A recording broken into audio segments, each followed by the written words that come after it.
Diamond ઉદ્યોગમાં 3 વર્ષથી મંદી ચાલી રહી છે, ત્યારે આખરે રાજ્ય સરકારે બેરોજગાર રત્ન કલાકારો માટે રાહત પેકેજ જાહેર કર્યું છે।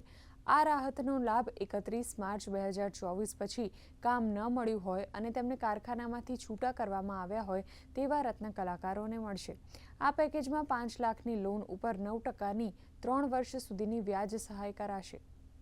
जो रत्न कलाकार 31/3/2024 के बाद उन्होंने अपनी नौकरी गंवाई है, ऐसे रत्न कलाकार जिसने पिछले 3 साल में हीरा उद्योग में रत्न कलाकार के तौर पे काम किया होना चाहिए।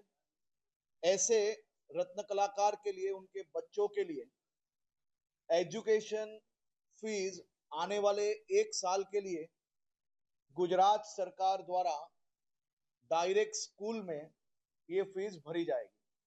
13,500 रुपए प्रति बालक राज्य सरकार द्वारा ये रत्न कलाकारों के हित में स्कूल के अंदर डायरेक्ट ये फीस पे की जाएगी।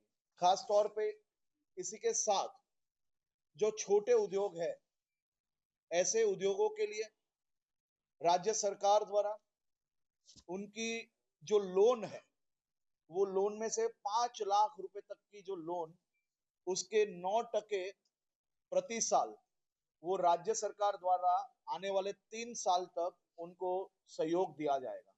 उसी के साथ इलेक्ट्रिसिटी बिल की जो ड्यूटी है, वो ड्यूटी 1 साल तक माफ की जाएगी।